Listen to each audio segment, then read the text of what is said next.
All right, so get ready because we're going to dive deep today into a world that'll probably bend your mind a little. We're talking psionics, radionics, and really like a whole bunch of concepts that explore hidden potential, like in the human mind and the universe all around us. You know what's really exciting about this deep dive is we're using some like truly unique sources. We have excerpts from a book actually that was written in Arabic. Right. And it not only like dives into these concepts, but connects them back to like ancient wisdom and traditions. It's like we were handed a treasure map, leading us to, I don't know, like this lost world of knowledge. Yeah. And this Arabic text, it doesn't just talk in vague terms either. It actually points to researchers and even mentions titles of books. That's right. Exactly. It's almost like following a trail of breadcrumbs, left by people who came before us. And it's leading us to a deeper understanding of these mysterious forces. Okay, so let's unpack this a little bit. You mentioned psionics. For someone who's maybe just heard that term but doesn't really know what it means, what are we talking about? Well, think of psionics as the ability to interact with the world around you, but just using the power of your mind. So like telekinesis, moving objects with your thoughts. That's a classic example. But it also includes things like telepathy, clairvoyance, and other abilities that kind of seem to defy our conventional understanding of physics. So it's like the stuff of science fiction, Right. but maybe with a basis in reality. That is exactly the question we're going to explore. Yeah. And the Arabic text that we are looking at actually offers a framework for understanding these abilities. It refers to a concept called technologia. Hold on. Technologia. That sounds like technology, but with a twist. Yeah, you're picking up on the nuance there. It seems to be a term that bridges the gap between like ancient wisdom and modern scientific understanding. And it suggests that there might be technologies, both old and new, that can help us tap into these psionic abilities. So not just our smartphones and computers, but maybe like ancient tools or techniques as well. The text actually mentions a specific example, right?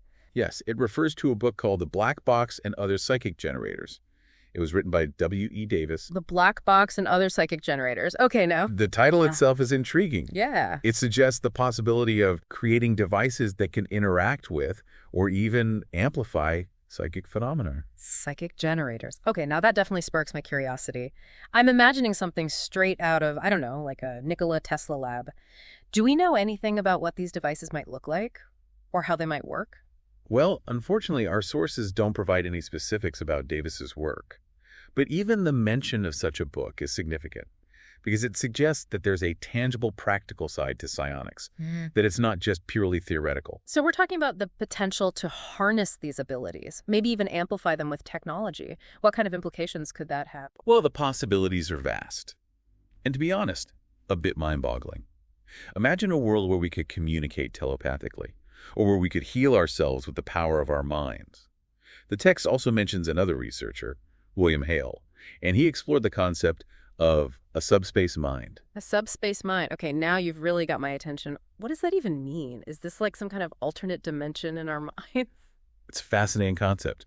Hale's work suggests that our consciousness might not be limited to our physical brains, but could be connected to a realm beyond our normal perception. So there's more to us than meets the eye, literally, like a hidden dimension of our being that we're not even aware of. That's the implication. And what's even more intriguing is that the text hints at a connection between psionics and the Fibonacci sequence. Wait, the Fibonacci sequence? That mathematical pattern found in nature, like the spiral of a seashell or the arrangement of sunflower seeds? What could that possibly have to do with psionics? You see, that's the beauty of this deep dive.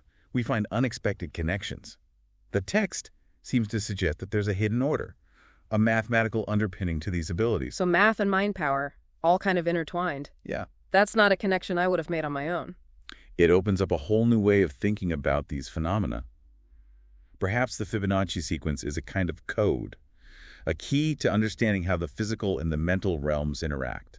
Okay, so we've got psionics, psychic generators, a subspace mind, and now the Fibonacci sequence thrown into the mix. Where do we go from here? Well, our next stop on this journey is radionics, which takes us into the realm of subtle energies and how we might be able to interact with them. Radionics, that's a new one for me. What exactly are we talking about? Imagine being able to tap into the vital energy that flows through all living things, to sense and manipulate it using instruments.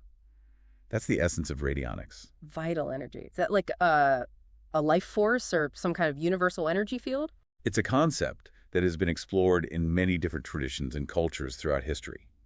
And it's interesting to note that the Arabic text we're looking at also talks about unseen energies that are permeating the universe. So this idea of vital energy, it's not just some new age concept. It's got deeper roots. Exactly. And what's fascinating about radionics is that it attempts to interact with these subtle energies, but in a very practical way, using instruments and techniques. So what kind of instruments are we talking about here? Are we talking about some futuristic technology or something more traditional? Well, the instruments themselves are surprisingly diverse. Some are quite simple, while others incorporate materials that might seem unusual at first glance. For example, the text mentions the use of vermiculite in radionic practices. Vermiculite? Isn't that the stuff people use in gardening? What could that possibly have to do with manipulating subtle energies? You're right. Vermiculite is a common gardening material. But radionic practitioners believe it has unique properties when it comes to interacting with these unseen forces. It's known for its ability to absorb and retain water, which might suggest a link to its supposed ability to hold and transmit vital energy. So we're seeing a theme here, aren't we? Psionics dealing with the power of the mind, radionics working with subtle energies, both tacking into something beyond our normal senses. It's like we're starting to piece together a puzzle, uncovering this hidden world where the boundaries between mind and matter, science and spirituality, they become blurred. It's definitely making me rethink some of my assumptions about how the universe works. And the outline for this deep dive also mentions transcendental philosophy. How does that fit into all of this? Well, transcendental philosophy encourages us to go back to the very source of knowledge itself, to re-examine our fundamental assumptions about reality. It's a way of seeing the world with fresh eyes. So it's not just about learning new facts, but about shifting our entire perspective. Exactly. It's about recognizing that the way we perceive reality might be limited, and that there might be deeper layers of truth waiting to be discovered. And this ties in beautifully with the emphasis on ancient wisdom in the Arabic text. It's like we're being guided to look beyond the surface, to explore the wisdom of traditions that might hold clues to understanding these deeper realities. What's fascinating is that this exploration isn't limited to just ancient texts and traditions. Even someone like Philip K. Dick, the famous science fiction writer, was drawn to transcendental philosophy. So even in the realm of science fiction, there's a recognition that there might be more to reality than we currently understand. Absolutely. These ideas have resonated with thinkers and creators throughout history because they tap into something fundamental about the human experience, this yearning to understand our place in the universe and to explore the unknown. It's like a thread that connects us all, this desire to know more, to delve deeper into the mysteries of existence. It's pretty inspiring, actually. It is. And the more we explore these concepts, the more we realize that they're not as separate as they might seem. Psionics, radionics, transcendental philosophy, they're all pointing towards a larger reality, a more interconnected universe than we might have imagined. Okay, so I've got psionics, radionics, and transcendental philosophy. But the outline mentions even more. Where do we go from here? What other pieces of this puzzle are we going to uncover? Well, our journey takes us even deeper, into the realm of the unexplained. We're going to explore concepts like voodoo. Voodoo. Okay. Which often gets misrepresented and misunderstood. Now, that's something I usually associate with Hollywood horror movies, not serious exploration of hidden forces. And that's exactly why it's important to delve into these areas with an open mind. Voodoo, like many other esoteric traditions, explores the interaction between the physical and spiritual realms, the seen and unseen. So it's not just about sticking pins in dolls. There's a deeper philosophy at work here. Absolutely. And one of the key themes we see recurring in these different fields, from psionics to radionics to voodoo, is this idea of sensitives. Sensitives. Are we talking about people with a sixth sense or heightened perception? Exactly. Individuals who are more attuned to subtle energies, who can perceive things beyond the range of ordinary senses. These sensitives often play a crucial role in these practices, acting as bridges between the seen and unseen worlds. Okay, this is all very intriguing, but I have to admit, a part of me is still wondering, where's the proof? Some people are going to be skeptical about all of this. And that's a valid point, and the text acknowledges the presence of skeptics. It's important to approach these topics with a healthy dose of critical thinking. But what's interesting is that the text also mentions market research and the social sciences in relation to these phenomena. Wait, market research? Like the kind of surveys and studies companies use to understand consumer behavior. What does that have to do with psionics and radionics? Well, it suggests that there's a recognition that these phenomena can be studied and analyzed using rigorous methodologies. even if they challenge our conventional understanding of the world. It's about bringing a scientific lens to these explorations. So it's not just about anecdotal evidence or subjective experiences. There's a desire to apply scientific principles to these investigations. Exactly. And there have been researchers who have attempted to do just that. For instance, the text mentions the work of Carl von Reichenbach. He was a 19th century scientist who conducted extensive research on what he called odic force. Odic force, what is that and how does it relate to what we've been talking about? Reichenbach described odic force as a universal energy that flows through all living things, and he believed it could be detected and measured through scientific experiments. So it sounds like he was trying to study something very similar to what the Arabic text refers to as vital energy, but using the tools and methods of science. That's a great observation. And it highlights the point that the pursuit of knowledge often takes us down unexpected paths, connecting seemingly disparate fields of inquiry. Okay, so we've got ancient wisdom, esoteric traditions, modern research. It's a lot to process. But what does it all mean? What's the takeaway for someone listening to this, trying to make sense of it all? Well, one of the most compelling threads running through all of this is this question of influence. The text mentions the ideomotor effect. Oh, okay. Which describes how our thoughts can unconsciously influence our actions. Oh, I've heard of that. Like when you're thinking about something and then it happens, even though you didn't consciously make it happen. Exactly. But in the context of psionics and radionics, this concept takes on a whole new dimension. If our thoughts can unconsciously influence our physical actions, is it possible that they could also influence the world around us in more direct ways? So we're talking about the power of the mind to shape reality. But how do we know if it's our thoughts that are causing something to happen or if it's just coincidence? That's the million-dollar question. And it's one that has been debated by philosophers and scientists for centuries. The text doesn't offer any easy answers, but it does encourage us to consider the possibility that we might have more agency in shaping our reality than we realize. It's a pretty empowering idea, but also a little daunting. If our thoughts can really influence reality, then that means we have a huge responsibility, right? Absolutely. It's not just about wishing for something to happen. It's about understanding the power of our intentions and using them wisely. And that's where the wisdom traditions come back into play. They offer guidance on how to cultivate a clear and focused mind and how to align our intentions with higher principles. So it's not just about having the power, but about having the wisdom and the ethical framework to use that power responsibly. Exactly. It's about recognizing that we're not just isolated individuals, but interconnected parts of a larger web. Our thoughts, words, and actions have ripple effects that extend far beyond ourselves. Okay, so we've talked about psionics, radionics, transcendental philosophy, and even voodoo. We've explored the idea of sensitives and the potential for our thoughts to influence reality. Where do we go from here? What other fascinating threads are woven into this tapestry of knowledge? Well, the Arabic text doesn't stop there. It takes us even further back in time. Connecting these concepts to ancient structures and practices, it even mentions the labyrinth. The labyrinth, like the one from Greek mythology with the Minotaur at the center. What does that have to do with psionics or radionics? That's the one. But the text suggests that the labyrinth might have had a deeper significance. Beyond just being a maze, it hints at the possibility that it was used for spiritual initiation, for accessing hidden knowledge, or even for harnessing unseen energies. So it's like these ancient structures were more than just buildings. They were tools for exploring consciousness and connecting to the unseen world. Exactly. And this ties into another crucial aspect of these practices, the power of belief. The text delves into ceremonial magic and sorcery, suggesting that our intentions and beliefs can shape reality in profound ways. Wait, are we talking about actual magic here, like casting spells and making things happen with the power of our minds? Not quite in the way it's often portrayed in movies. But the text does suggest that our beliefs and intentions can have a real impact on the world around us. It's about harnessing the power of our minds to create change, not just in ourselves, but in our environment. So it's like a self-fulfilling prophecy. If we believe something strongly enough, it's more likely to happen. It's more nuanced than that. It's not just about wishful thinking, but about aligning our thoughts, emotions, and actions with our desired outcome. So it's about focus, intention, and maybe a little bit of faith in the unseen forces at play. Exactly. And this is where the text's exploration of the zodiac becomes really interesting.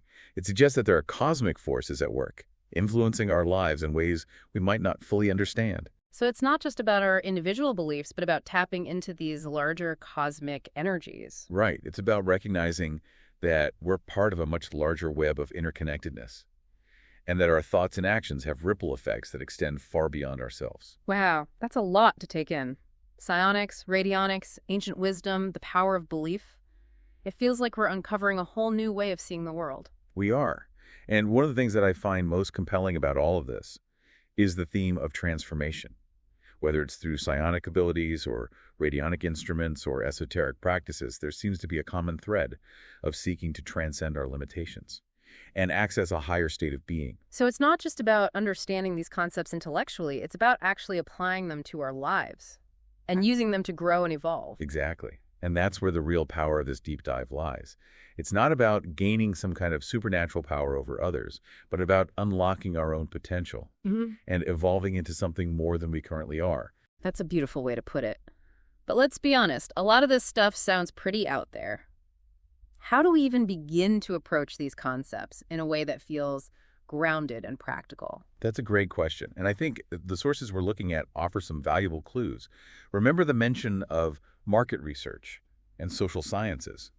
That suggests we can approach these topics with a degree of scientific rigor. So it's not about throwing out science altogether, but about expanding our definition of what science can encompass. Precisely.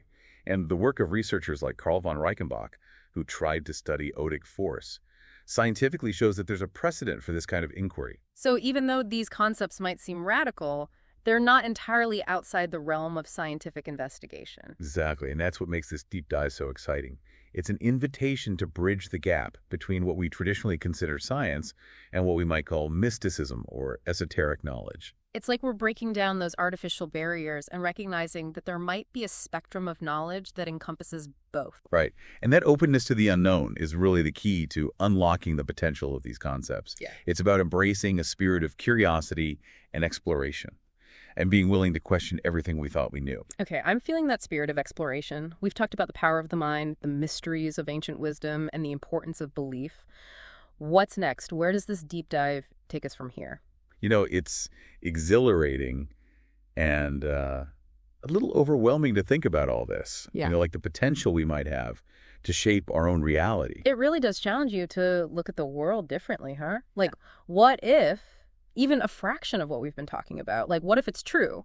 Right. That we're not just like passive observers in this whole, grand cosmic play. Yeah. It's almost like, I don't know, like we've been handed the keys to a door we didn't even know existed. And that's what makes it so compelling. This whole idea of like expanding our awareness and pushing the boundaries of what we think is possible. That's what we're doing right now. So where do we go from here? How do we take these ancient concepts and integrate them into our modern lives? Well, one way is to start paying attention. To the subtle energies that are all around us. Remember when we were talking about radionics and the concept of vital energy? What if we could learn to sense and interact with these energies more directly without even needing instruments? Are you suggesting we all become radionics practitioners? Not necessarily. Yeah. But perhaps we can develop our own sensitivity to these energies through practices like meditation, mindfulness, or even exploring some of the techniques that are used in ceremonial magic. Ceremonial magic? That sounds a little intimidating, to be honest. I know it can seem that way. But at its core, it's really about harnessing the power of intention and ritual to create change in our lives.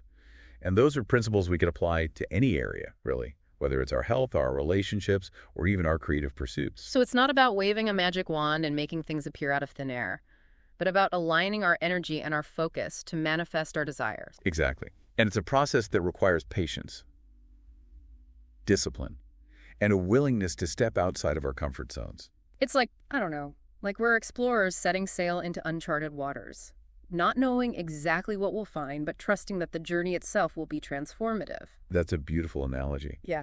And it highlights the importance of curiosity and a sense of adventure when you're approaching these concepts.